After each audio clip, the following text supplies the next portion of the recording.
What's up, Skins fans? The bloated salaries attached to veterans made this roster one of the worst after last season. But Scott McCloughin came in, had a good draft, but you're going to need to do a little bit more if you want to take the Skins on in Madden 16 CFM. Let's go.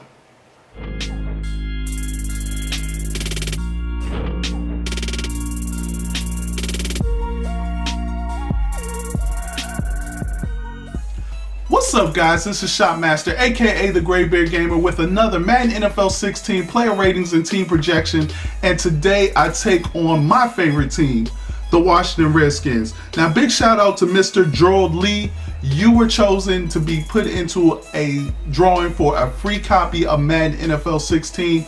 Appreciate it, man. All you got to do, guys, if you want to join into the drawing, make sure you stick that like button, subscribe to the channel, place a comment in the comment section below on anything you want. But I mainly want to know, do you believe in RG3? Can he turn this team around? Because I think that is going to be the key to the Redskins' success in real life, and maybe the key to Redskins' success in your CFM if you choose them.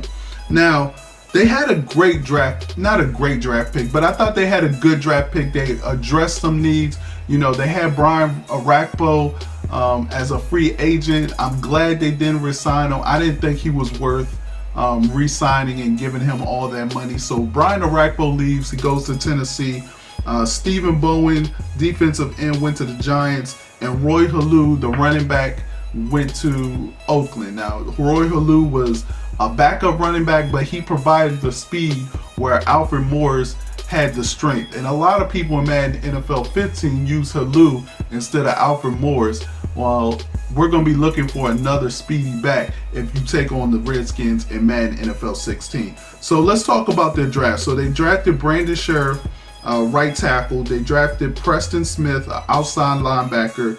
And they drafted Matt Jones, a running back, Jamison Crowder, a wide receiver, Ari Kawangio, guard, and Martrell Spate, outside linebacker. So as you can see, they got the right tackle that they needed. They got a younger outside linebacker to help, you know, the linebacker core. Even though I don't think the linebacker core is that bad, they're young. They have Kerrigan and Murphy on the outside, and they have Keenan Robinson and Perry Riley Jr. in the middle. Some of the people that they picked up, I actually like the pickups that Scott McCloughin did. He picked up Stephen Paea, a defensive end, Terrance Knighton, a defensive tackle, Chris Culliver, a DB, and Dashon Goldson, a safety. So I thought he did well as far as addressing some of the needs of the team. So let's go ahead and take a look at the depth chart, because I really want to talk about some of the things, if you want to take the Skins on in your CFM, that you may want to look at. So as we go to the roster right here, you got RG3, Cousins, and McCoy. They signed Cousins back. Of course, you're going to run with RG3. You're not going to run with Cousins. RG3 gives you the better chance to succeed there. As far as running back, you have Alfred Morris, you have Matt Jones, and you have Chris Thompson. Chris Thompson is your fastest player.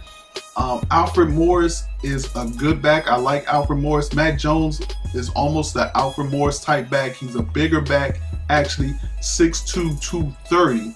So he doesn't have that speed. As you can see, Alfred Morris doesn't have that speed either. So you might want to trade one of these two guys. But for now, I'm going to keep Alfred Morris.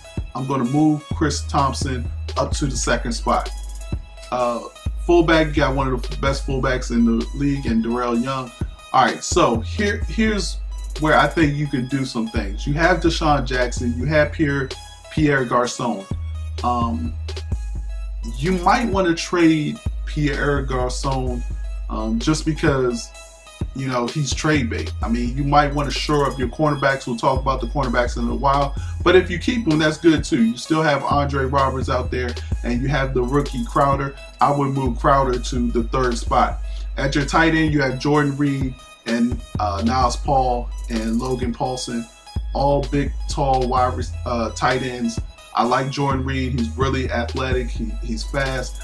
Niles Paul, they have at 85 speed. I don't think he's going to be that. I don't know if he's really faster than Jordan Reed. Jordan Reed got hurt last year and didn't finish the year, but he's definitely the best tight end that they have on their team.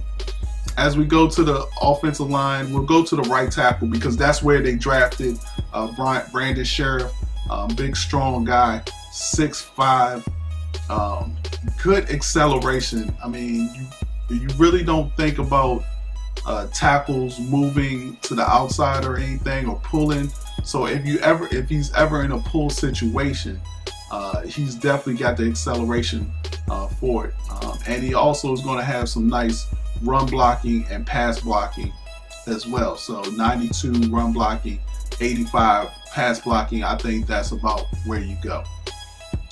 As we go to the left end, so I would actually move Stephen Paea to the left end spot. The right end spot, you can leave Jason Hatcher right there. And defensive tackle, of course, you got the big guy, Terrance Knighton, coming over from the Broncos right there, along with Chris Baker. Your left outside linebacker, you have Ryan Kerrigan, who I think is good, 82 speed, has a lot of range, good awareness. Your middle linebackers, you have two, fairly young guys. You got Keenan Robinson, you got Perry Riley Jr., and then you have last year's rookie Trent Murphy on the other side of Kerrigan, which I think he's an upcoming guy. I just want him to, he's not good in space right now. So we got to get him good in space. As we take a look at our DBs, this is where I feel like you may need to trade somebody to get another DB, or this is where you need to scout a DB if you got this team in CFM. I mean, you have Chris Culliver. I think he's a fine addition, young guy, but you have DHall. I mean, this is 10th year. I don't understand why he still has 97 speed. He's really not all that fast.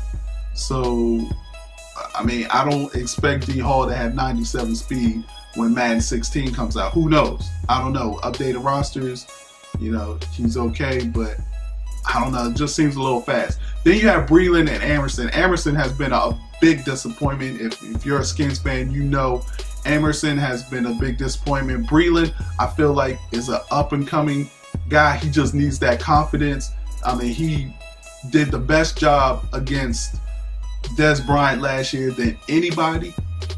So I'm hoping that we can, build him up and get him going.